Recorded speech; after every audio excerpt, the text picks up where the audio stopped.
اینک داخل خانه میشم. سلام علیکم دوستان عزیز، من با شما قرار دارم سید مراد دولتبکوف. عذر زیاد که در خبرتون میگیریم، متاسفانه ما با بعضی سبب ها آخر وقتای آخر نمیتونیم سری وقت با شما ویدیوهای نو رو پیشکش گردونیم. چخیلی که اکثر شما میدونید ما حاضر وقتا بسیار در اینستاگرام فعال هستیم، چون که در آن جایی که اینستاگرام با ما آسانتر است، وقت رو کمتر میگیرد و اودیتورمون مردمی بسیار هستند که دوستای زیادی داریم در اینستاگرام. با همین حساب ما بسیاری وقت در اینستاگرام فعالیت داریم. بسیار کامنتر می نویسید در یوتیوب اصلا یا که اینستاگرام هم باشد، بسیار سوال ها هست و بسیار چیزایی که هست میبینم و باید خلاص آمدم دوباره در اومده کانال خود رو خبر گرفتم کنی من چی مسئله هسته که با شما نفهمودم باشم و اینک باید خلاص آمدم که در حقیقت من در مسئله خانه جای زیستی مردم مهاجر در کره جنوبی رو ویدیو نکرده بودم و پیشنهاد نکرده بودم به شما و من هم راستی یک چند قپش یک دو خانه را به نوار گرفته بودم، وقت نمیرسید که تیار کرده و پیشکش به شما گردانیم. حالا هم وقت کم است، اما در ساعت علاقه 12:40 شده شب، یعنی که کمتر وقت جدا کردیم دم شب عذاب گویم داریم به نوار میگیریم و وقت که رسد منتج کرده پیشکش شما میگردانیم. خلاص سری مسئله میبینیم. در مسئله خانه من یک چند خانه را به نوار گرفتم، کوارتیرها را چخیلی که گفتیم شما خواهید دید. اینک داخل خانه میشویم. این طرف خانه، این طرف خانه، من داخل خانه میشویم. در کشوده چخیلی که گفتیم این یک حجرگاه داخل شده. برابر اینجا جایگیر است در نزدی در کوخنش بگم. این شکاف ها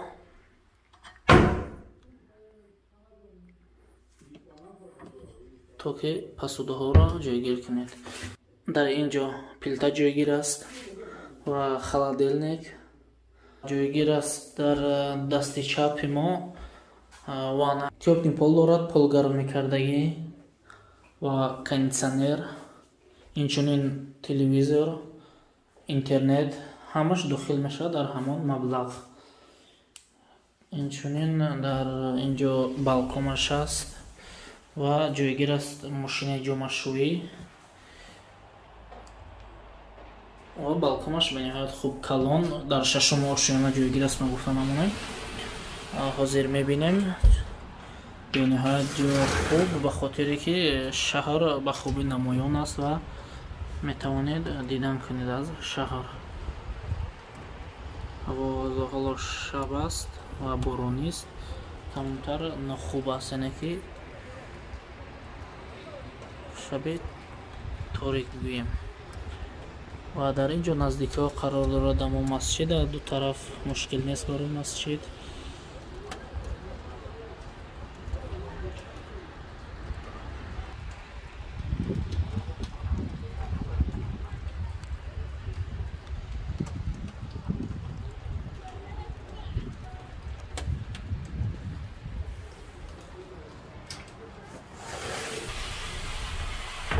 این یک خانگاش، دو خانگاش با دیگر رنگ است. چقدر که گفتیم این طرف خوبتر نمایان است. در اومدن در کوخنی، وانه، توالет یک جا، اینچنین خانه و بالکن. برای گمانم برای دو نفر یا که سه نفر خوب است زندگی میکردگی. شخصی با عائلش با خوبتر است. اینکه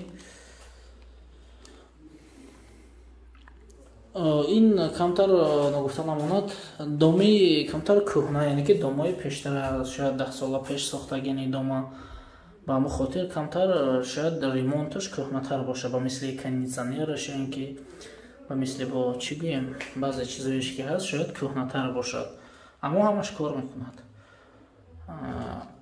домои нав бо хубтар аст чизошон, чӣ мегӯянд, удобствошон. ин территория ки ба масҷид наздик, территория ки гӯем сентрда наздик аст, ба мо махкул шуд ва ҷои хуб, балконаш калон ва домаш калон, ҳамя ба навор гирифтем то нишон диҳем. Бо ҳаст духонагаш аст, сехонагаш астай. Барои духонага ва сехонагаш метавонем алоҳида навор кунем.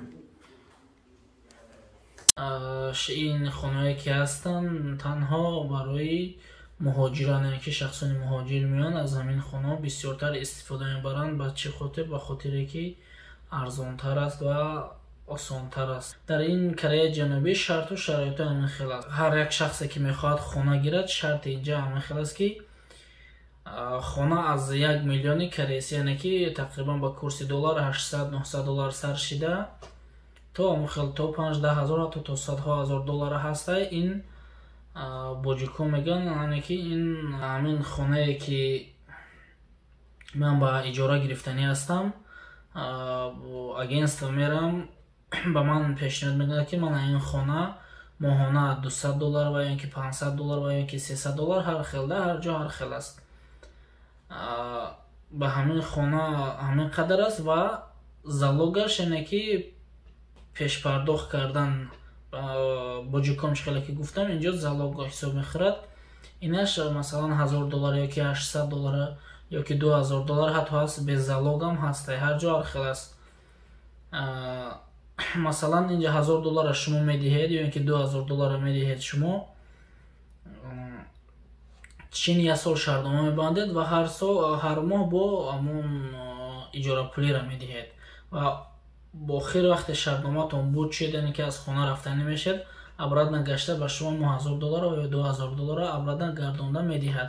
Масалан хонае ки ман зиндагӣ дорам бо як бародар, ҳамин чизе ки худам аст, мо тақрибан $2800 ё ки $3000 мешавад, ҳамин додагӣ ҳастем ва вақти буромадан рафтан обратно ина мегирем ва моҳонаш тақрибан аз интернету обу ҳамаш як $350 то $400 мешавад расходи квартира.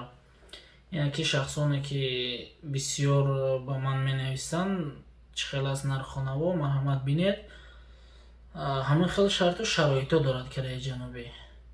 Ва бо хонаҳое чӣ хеле гуфтам, домои баланд дар байни ки корейцо худшон зиндагӣ мекунанд, онҳо аллакай нархшон дигар аст, яъне ки залоге ки гуфтем ки аз $1000 ё ки аз $100 сар шида, ҳамин хел рафтагӣ то $100-200 ман ако доллар гуфтаистам, ба хотире ки шумо осонтар фаҳмо шавад. Барои пули корейсия шояд аксари шумо нафаҳмед. Ба ҳамин хотир марҳамат хонара бинед чӣ гуна аст. Ман як ду хонара примерно пештарак навор кардагӣ будам. Марҳамат бинед буд, ба гумонам ки хуб аст, бо як информатсия мегиред. Знаешь, халиай, знаешь, отдельный вайдорок, знаешь, знаешь, отдельная квартира, идешь кому как зардайники, поешь созон. Собственная квартира, айдар медрой, еще хали мисал шкаф доразиде, не ванашай, она уаиш, масал состара кайватида, хали.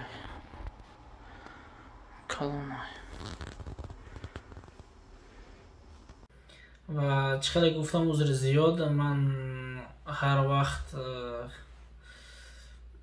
наметавонам ҳар хел видео карда пешкаши шумо гардонам, ба хотире ки бисёр корҳо зиёд шахсоне ки ҳастанд, масалан дар Кореяи Ҷанубӣ аллакай онҳо медонанд ки инҷо вақт хело ҳам қимат меистад. Ба ҳамон хотир вақтро чӣ хеле гуфтам, ҷидо кардан қин аст, ҳама вақт наметавонем. Аллакай бинед соат 12 ба 1 шаба кор кардаистаем, мо хуб накардаем, хостем як маълумоти вая ба шумо расонем. Ва ба шумо як канали апамона ки аз ҳамроҳи шавҳараш зиндагӣ мекунад дар Кореяи Ҷанубӣ, ба шумо тавсия дода нестам. Корея TGK. Бисёр канали хуб ман дар омада дидам. Чизои полезни, чизои информатсияи хуб ба шумо медиҳад дар бораи зиндагӣ, кору фаъолият, семени зиндагӣ кардан ва ё занҳо чӣ хел аст. Халас ман дидам якчанд видеоша бениҳоят маълумотҳои хуб аст. Дар омада ва пашкара дастгирӣ кунед ва чизои хуб гиред. Ман силкаи каналша мемонам, намедонам дар ин тараф ё ки дар ин тараф. Ҳаминҷо ягон ҷода ҳаст айда, ман силкаи каналша мемонам. ҳатман дар омада дастгириш кунед пара ва он кас шояд аз мо дида видеоҳо бисёртар кунад ё ин ки шояд аз мо дида маълумотҳо бисёр якам бар хотире ки он кас хонашин аст ба гумонам видео кардаву рӯз мақсад вай мекунад, информатсия бисёр мерасонад дар бисёр масъалаҳо. хубтар мешавад аз вайам истифода баред, то мебинем вақт шуду, вақти мо бисёр кашид, бо моро ҳам давом медиҳем. Аз вақт истифода бурда албатта видео карда пешкаш шумо мегардонем. ва бори дигар узри зиёд ки дер шуморо хабар мегирем, ба хотире ки чӣ қадар гуфтам вақти мо кам аст. ва касоне ки намедонед дар инстаграм ман Саидмурод Давлатбеков ҳастам, метавонед саволҳое ки бошад метавонед дар инстаграм нависед ва ё дар комментарияи ҳамин видео нависед. вақти ёфта ҷавоб мегардонем. бохи худованд нигаҳбон дар ҳаққи мо дуогӯ бошед. Салом алейкум.